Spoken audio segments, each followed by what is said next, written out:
7 Stages Podcast. Okay, no, one more time, right? Okay. I didn't know where you were starting. Oh, sorry. Yeah, I didn't count in. No, I was like, that was my clap sync. Okay.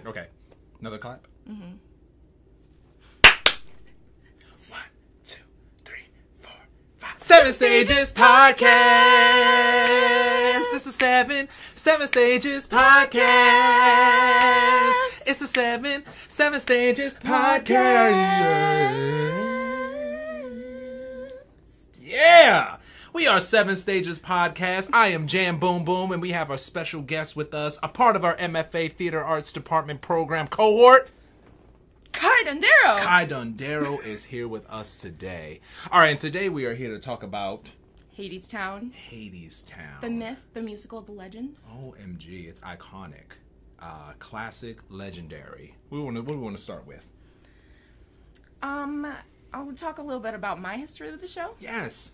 So I discovered Hadestown through YouTube animated, storyboards where people would take the music of the songs and basically, create storyboards for, animations that are, sort of depicting, these scenes in the musicals.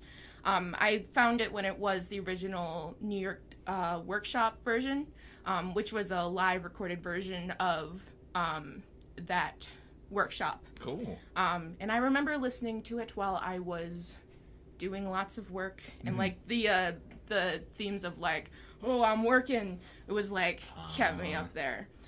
It was the second Broadway show I ever saw. Okay. But it was the first one I was like, all right, I'm buying a ticket to go to Broadway and I'm gonna see this show. And it was one of the most amazing experiences I had. I bought a ticket off someone on Facebook to go back a week later. Wow. It was sort of a decadent splurge. I was like, I'm gonna go back. And then I saw it for a third time last summer, post-pandemic. We were all messed up. And it was great then too. So I've seen it 3 times. Yeah. Now I've seen it 4 times. All at the Walter Kerr Theater on Broadway. And I've seen it balcony, mezzanine, orchestra. Oh, whoa, yeah. So I've seen it all different levels. And the blocking that Rachel Chavkin has made, especially with the turntables, it speaks differently at every different level. So that's a really exciting experience. And I am very privileged to have that experience. Yeah. However, have not seen any other Broadway shows except for Waitress, but Okay.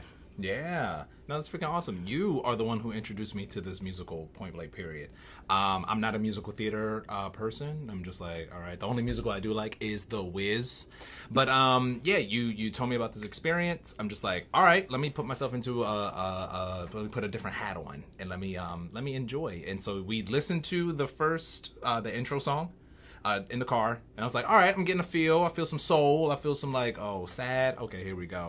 But my initial impressions, I'm just full production. Just they put all their time, energy, effort, money into the aesthetic, into the performances. I'm just wait, I almost forgot how epic and almost like a musical concerts musical theater is. I was blown away, even to the point getting up, I was just dancing. I just reminded myself, it was that feeling of when you're younger and you watch a movie and you feel oh, this movie made me a different person, or I feel I almost forgot about that. And musical theater did that for me. So yeah, or in this particular show. Right. This show I feel is a show about something, or that's something that I don't know if it's derisive term of are we going to see theater that's just purely entertaining, or is this theater that's going to change the world, or hopefully, or it has a higher purpose than we are coming out to enjoy a form of entertainment. Yeah. And I guess the lessons, the themes of it feel sort of very close to me. Yeah. Do you want to talk about the theme? Let's dive in. Yeah, let's go in the theme. Next stage of the 7 stages. Stage 2. Oh, stage 2. My initial impression, or not initial impressions, but I guess general impressions of themes. Themes, stories. Yeah, so starting with the access point being Greek mythology, and so knowing a little bit about Eurydice, we've had talks about Persephone and just her symbolic representation of spring, Hades representing death or the winter season, Orpheus and Eurydice, those half mortal, half god sort of characters, and then you have the muses, and then you have the Mercury character, or it's Hermes. Hermes. So different canon. But just to understand from first having like an astrological like access point into what kind of like the astro influences being anthropomorphized into gods in the Greek canon. So just understanding that these are myths that told a story about life at one point in time. Nowadays we have science to represent these things, but all in all, like sitting back and taking it all in as far as like this bigger themes that they're talking about are internal natures. Literally just how when we're going through our spring season, when we're the feelings and the behaviors and the attitudes that we adopt during spring. What does that mean for most folks? Most folk are, like, okay, I'm ready, I'm a go-getter, I'm a hustler. Or most folks are just like, I can like wait it out. That idea of having a romanticized view of life, this Orpheus kind of dream, like president of La La Land is what I called him in my review. And then you have Eurydice, who is this divine feminine, this feminine character, but has a rough exterior because she's experienced the reality of life. And what happens when they are paired together, we're actually revealed a larger story that touches the gods. That is an age-old kind of spiritual question, but we're acting out right now in our lives. So I'm kind of getting like a story within a story, and then kind of like the completion of that story. And without even knowing it, I kind of deduced where we are right now as far as a collective. That whole trial that Hades put Eurydice and Orpheus on, getting back to the living world. And we can run that down, but I blabbered. What are your themes? What were you picking up on?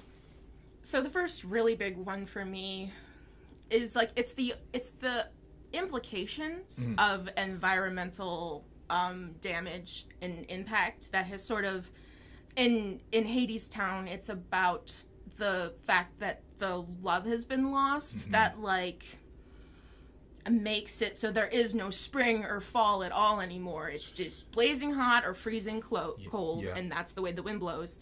But I am like, we need that love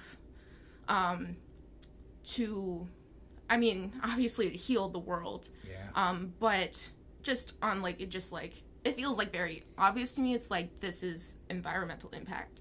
But going deeper into like the human natures, even of the gods, of Hades just being a man with a hat in his hand with nothing to lose. And then when he had everything, he was so scared to lose it that he would not look up and see what he still had but was losing, because he thought he needed everything, the money, the industry, the walls, the structures, to make him feel, I don't know, like worthy of Persephone. And even there, it's like, instead of reconnecting with her, he's like, well, I'm just gonna build a foundry to impress you. And I find it so funny that like this god of like industry and structure, Hades, is like the love of this goddess of spring and plenty, because it feels like those things are sort of at war in our world right now. Resources, the lack of resources, attaining new resources, implementing war to gain new resources. It's deep. That's a great breakdown. Another level. Let's go. Next stage. The workers. The working chorus in the underworld, I think, is such an important character. Did you know in the it wasn't until it like hit Broadway that the workers were walking out of hell behind them? It really originally was just Orpheus and Eurydice, but people kept asking, why not take them with you?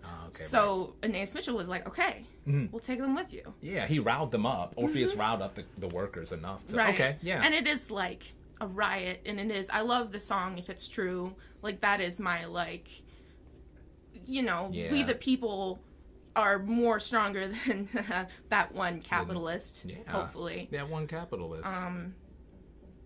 The chorus, seeing them first as the community in the living world, like working class still. The workers still, there was still this liveliness about them as far as just like, you know what, we live in the slums. I'm depicted, we live in the slums and we gotta, we work paycheck to paycheck, but it's like, we're alive in spirit. completely 180, and it was shown through their physicality when they're in the underworld, when the chorus is depicted in the underworld. Very stoic performance, very robotic, very stern. And then in the living world, more so, they're drinking. They're like, oh, we feel it. And shout out to the entire chorus for this particular tour of Hadestown. I was very drawn to them. And different body types on stage. I love seeing larger body types move, because that whole stereotype of like athleticism, and I'm just like, not here. Right. Not here. Like, those people can dance too. Those people enjoy dancing. I love seeing it. I enjoy dancing. I'm like, those people, we're not other. We're just freaking humans. We just have different bodies. And it really disrupts that idea of like the idea of just like body normality and what athleticism, what body types are capable of it. Took that right away from me. Next stage. You have, like you said, you have a deep history and a love of the musical. What did you notice the difference between this particular production over at the Hippodrome in Baltimore City, and then maybe compared to one of your favorite productions that you've seen of the other three? Okay. On Broadway, they were all, like, it was the same production. Okay, right. But, so on Broadway, I think my favorite place to sit was the mezzanine, because you had a lot of this view of, like, the turntable circles and that stuff, but you still had a little bit of the perspective of the person in front of the person as they're going around. Where on the balcony, it looked sort of like you were, like, looking at top so you could see the circles moving this way. Okay. One of the biggest changes in the touring version versus the Broadway version, other than actors and actor choice, is that the elevator, which usually goes up and down in the center of the stage, is actually on, like, the back wall, like right under where Hades and Persephone sit up there. By the way, they're playing chess up there. Okay, right, yeah. Funny enough, that's where the drummer usually goes on Broadway. Okay. So there was, when Persephone at the top of Act 2 is introducing the orchestra, she was like, he's not on stage, but clap really loud for him. He's backstage. Because like, we had that moment of, we hear the drums, where he on stage? They? Right, and I was like, it's because there's an elevator where he lives. Got it. I thought this elevator worked. Okay. I think that there are really interesting moments created with the one in the floor. I, like, obviously know why, because not every theater's gonna have, like, a uppering trapdoor in the former circle, which they can put a turntable around. Yeah. So I'm sure that every tour, they're like, this is just what the tour thing is so that we can change the blocking. Yeah. Most notably, I think there is the moment where Hades is going back up to the overworld and leaving Persephone in the underworld. And that is depicted by, so they're, like, on the stage in and it doesn't really matter, because in Act 1, it's like, are we upstairs, are we downstairs? This is after Persephone has been taken back. And she is lowered into the ground, as Hades is like, I will find someone else who will give me the love I need, or whatever. Right. And it totally takes away her agency. But in the version where they just sang it, and I think she just walked off. To me, it felt like, I will say, Lana Gordon, absolutely great. Yeah. Love her as Persephone. Oh, man. And I think it was, like, the direction of the blocking, it felt like Persephone was a little bit less, like, empathetic, or like her drive to help Orpheus and Eurydice get out of the underworld felt a little bit more like, okay, I'm gonna do it because I have to do it. Sure. And not because she pities these humans and is, like, moved by the music and, like, knows them and is like, I want this to work. So, but the biggest thing between the Broadway show and the touring show is that it feels sort of like the blocking is a photocopy of you were mentioning the Broadway. that. And by that I mean, it's like, you have your original, but then you, like, take a scan of it and it looks, like, a little bit blurry, you know, like, there's some marks on it. And I'm only saying that because I'm sure there's someone who has to, like, manage the direction for Rachel Chavkin's, because it was, like, most of her original blocking. Yeah, and she helped develop the original. Right. Okay. So I'm sure it was that, and a little bit of actor stuff. And I'm sure everyone else who did not see the Broadway show didn't notice anything. It was probably, like, you know, it was all solid, but for me, it felt, you know, like, I had that feeling like, oh, this is a tour, it's a copy. And I left there being like, I'm sort of like satisfied with like, okay. And I'm like, I'm so ready to like have it come out and be produced in different contexts. Yeah. Like I'm like, so the original set in New Orleans, but like where could we set it? It could be anywhere in the world. Okay, quick game. Yes. All right. Where would you set it? How would you direct it? Take your time. Oh no. Okay. Oh no. We're gonna circle back around. Right, because to that. I don't want to like write it down because like it No, is like just as an legitimately a idea. show I'm going to direct. Right. The I heard original New York Times workshop actually had like because you know they talk about the train coming. Okay. They had like the railroad tracks in a big tree. Okay. And it felt like they were all outside. Yeah. So I would like. It'd be fun to stage it outside. Yeah. But I'm not committing to anything. But Yeah, no, just ideas and if woulda, coulda, shoulda. fun game for you. Let's go. Any character that you could play, doesn't really matter, like your voice, your body. Who would you want to be? Hades. Can we talk about performance? Bass representation. Bass as in voice. Like bass representation. You don't get that much. At least, okay, you probably do get that much. I know for me, I don't get that much. I don't get that much exposure. So crisp. So just... as a baritone, being told to, like, stay out of my basement. Someone is fully in their basement and just, it wasn't even necessarily the range. It was just what he was capable of doing with his voice. It was just so crisp, his diction. And then also having Hades be humanized. You know, obviously, you know, the gods are dealing in the production. The gods are dealing with their range of emotions. You know, he's not just the god of death. He also has feelings? ? So to see him actually give Orpheus a chance and then go into that subtle, soft moment when him and Persephone are dancing on stage, I'm just like, well, look at that turn of events. Like, you know, the villain has an arch. The villain has a character arc. So it would be Hades. All right, question for you. Same question. I have had so many different points in times where the answer to this question is in my head. I am very drawn to Eurydice as like a starving artist. Honestly, I would love to play Orpheus. Well, Eurydice is not a starving artist. He is. But he doesn't know he's starving because he's too busy being an artist. But like if I really had to pick, I think it'd be Persephone. Oh, yeah. And it's just because I feel very connected to Persephone as a energy, as a god. My pigeon's named Persephone. Yes. And also just, no, I feel for her. Yeah. And also, I love her songs. Yeah, no, oh my goodness. Lana Gordon, the actress who portrayed it, just going into the second act, coming out of intermission, going into the second act, it was like that, all right, y'all, we back. It was the soul, it was the vibration, and then also clearly well trained. So in her body, so just even those acts of performing being tipsy and drunk, which I love seeing actors do, performing being tipsy and drunk, but still, I'm not really though. This, I got it. Her kicking up her feet, her just, oh man, her athleticism. Man, yeah. Next stage. What do you got? Design. We talk about maybe what's your favorite theatrical moment? Yeah, when the show starts, or just. As soon as I see the stage, that's like my interaction. Right. As soon as I saw that stage, and we were on the ground level, I guess, and then we had to make our way up. But I'm just like, there it is.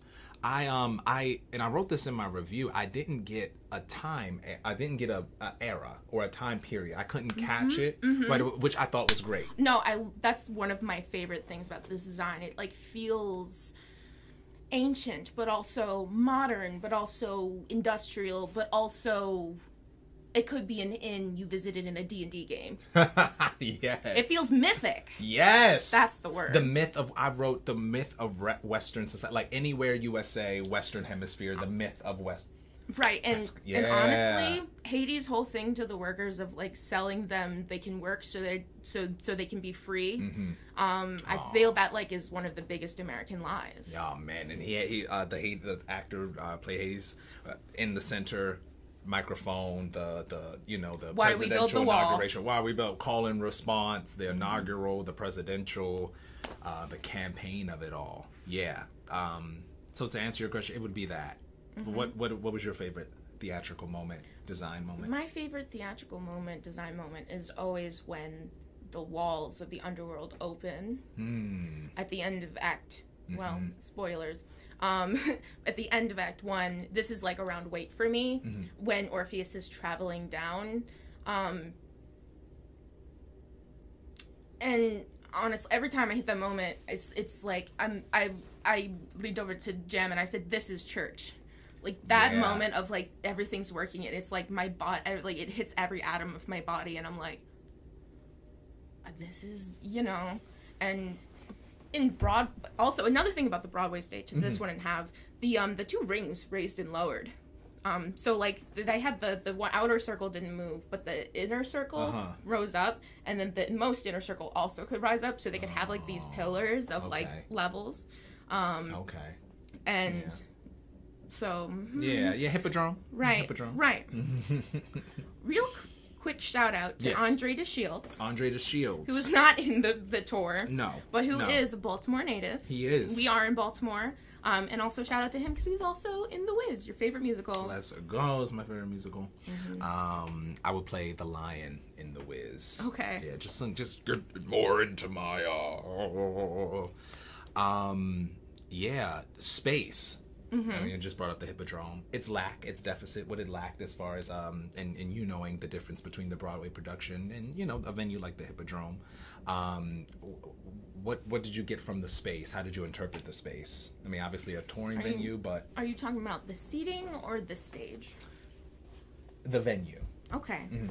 The Hippodrome feels like a very old theater. Like they had the actual like art in it was like, I'm pretty sure it was the Three Muses, and they had like a little harp right at the top of the stage. I'm like, this is like the perfect like decor stage for this.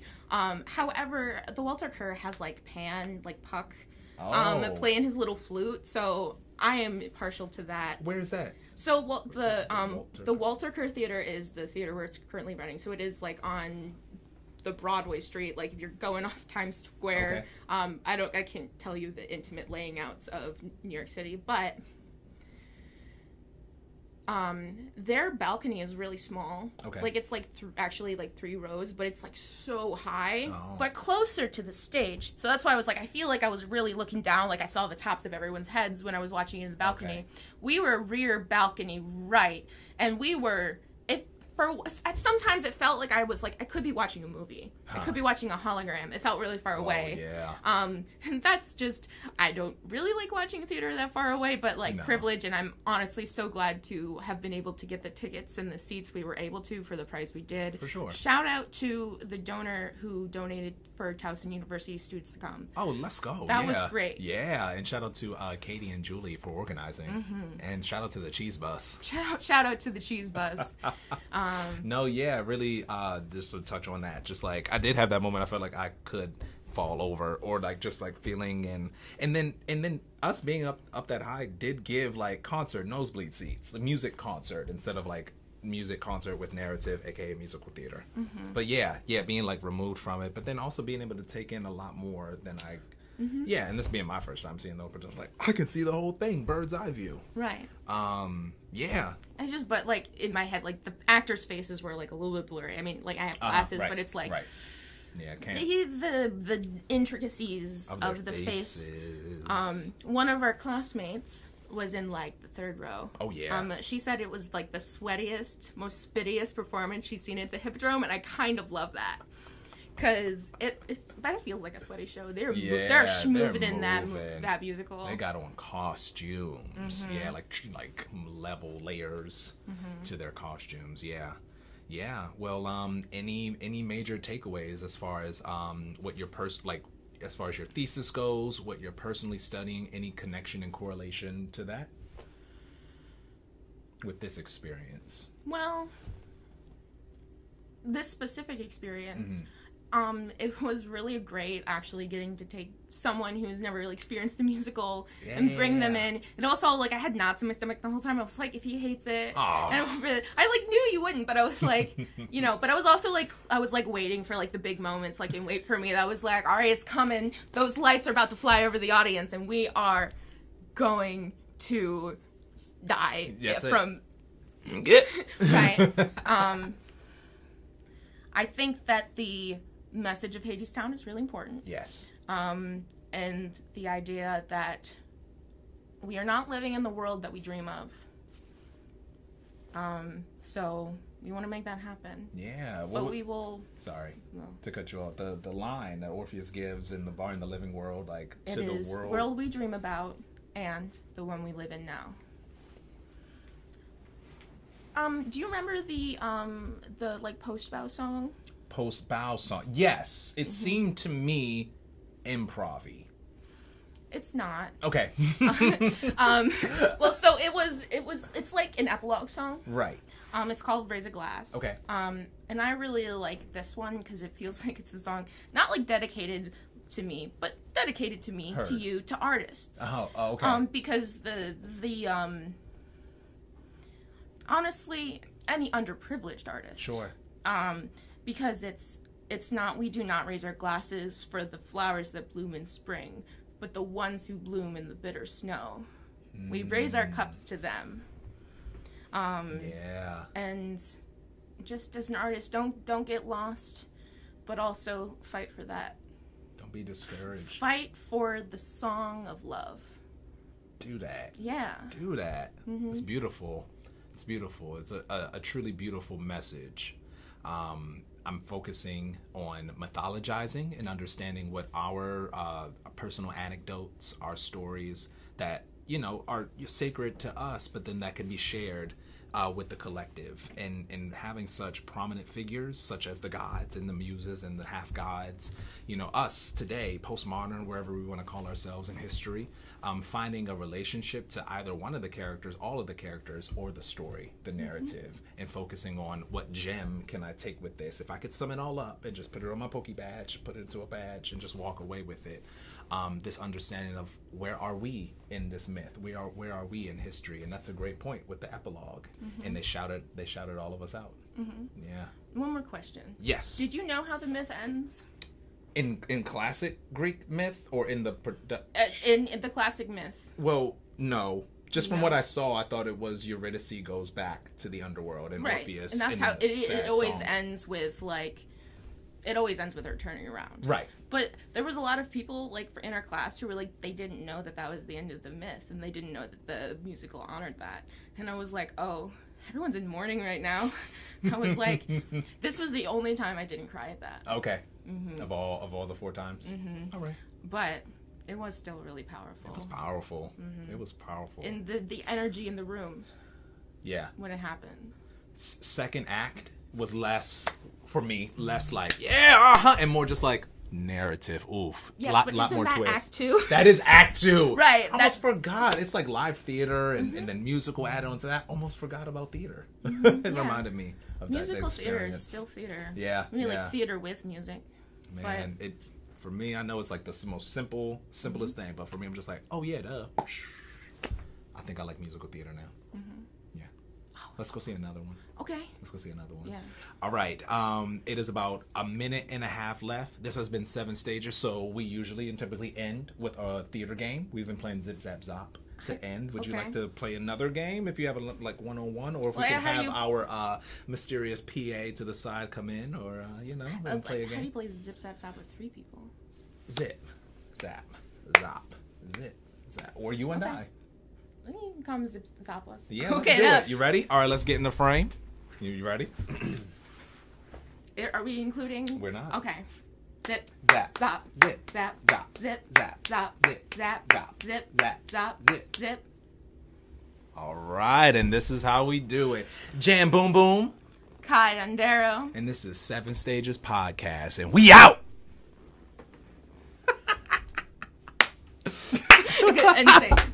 Yeah! That was very enjoyable. How'd that feel? Oh, yeah! Yeah. Oh, so intellectual. Yes. Great points. Really great point. Let me turn these damn lights off.